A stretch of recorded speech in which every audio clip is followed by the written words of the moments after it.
नमस्कार सभी दर्शकों को हमारे YouTube चैनल पे आप सभी का स्वागत है। आशा है आप सभी लोग स्वस्थ होंगे और हमारे चैनल पे वीडियो आने का इंतज़ार कर रहे होंगे। तो आज हम आपको आर्टिकल 218, 219 बताएंगे, इसके बारे में जानना बहुत ज़रूरी है। जो हमारा आर्टिकल 218 इंडियन कॉन्स्टिट्यूशन क्या कहता है ना, उसमें कुछ चर्चाएँ करेंगे आपसे इस विषय पर। उससे पहले बता दें अभी 2000 का नोट बंद हुआ है हमारे भारत में।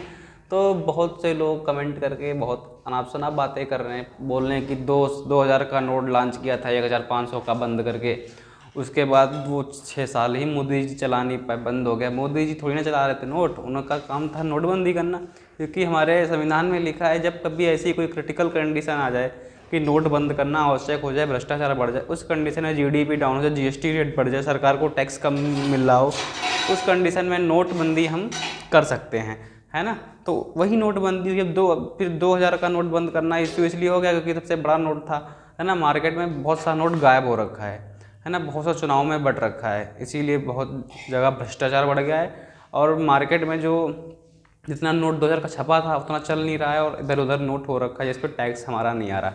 तो इस कंडीशन में 2000 का नोट बंद कर दिया गया, इसमें कोई दिक्कत नहीं है फ़िलहाल, है ना। लोगों को जागरूक हो, समझदार हों, उनको ही समझ में आता है यह प्रक्रिया, बाकी किसी को समझ में नहीं आता है। तो अभी हम चर्चा करेंगे आर्टिकल 218 क्या है।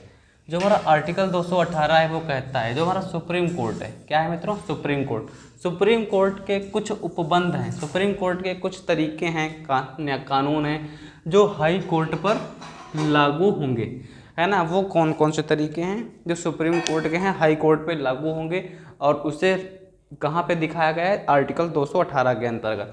उसमें कहा गया है हाई कोर्ट के जज को डिसक्वालीफाई करने के लिए प्रक्रिया, हाई कोर्ट के जज को डिसक्वालीफाई करने की प्रक्रिया 218 में दिखा दी गई है। और उसमें ये भी कह दिया गया कि सुप्रीम कोर्ट का जैसा प्रावधान था वैसा ही हाई कोर्ट पे लागू होगा। ये किस आर्टिकल के अंतर्गत होगा, 218। और सुप्रीम कोर्ट में कौन सा आर्टिकल था, तो सुप्रीम कोर्ट में आर्टिकल 124 था, है ना। तो यहाँ पर क्या कहा गया है, आर्टिकल 124 के तहत उपबंधित रीति द्वारा जो हमारा हाई कोर्ट का जज होगा उसको हटाया जा सकता है ना, ऐसा बोला गया था। अब आपको बता दें जो हमारा सुप्रीम कोर्ट का जो रीति था वो क्या था।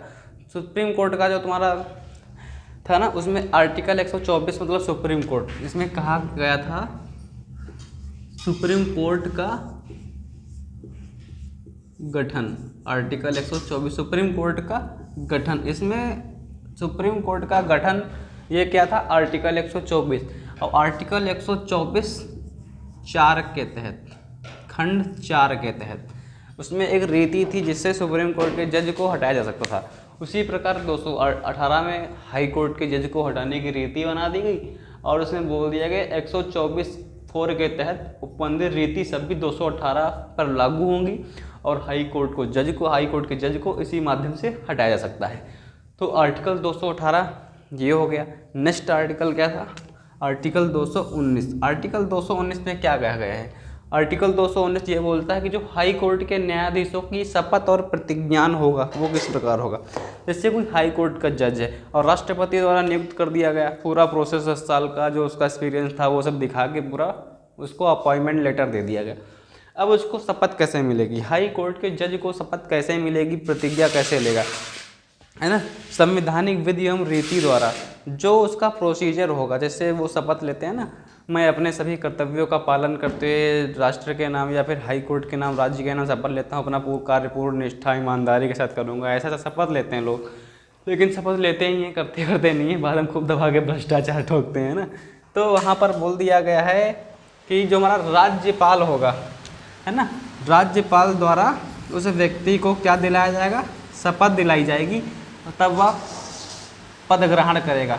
और शपथ दिलाई जाएगी किस प्रकार से, 3री अनुसूची के विधि द्वारा, राज्यपाल द्वारा 3री अनुसूची विधि द्वारा उस व्यक्ति को शपथ दिलाई जाएगी। मित्रों, तो हो गया हमारा आर्टिकल 218, 219। चैनल को लाइक, सब्सक्राइब, शेयर कर लें। धन्यवाद।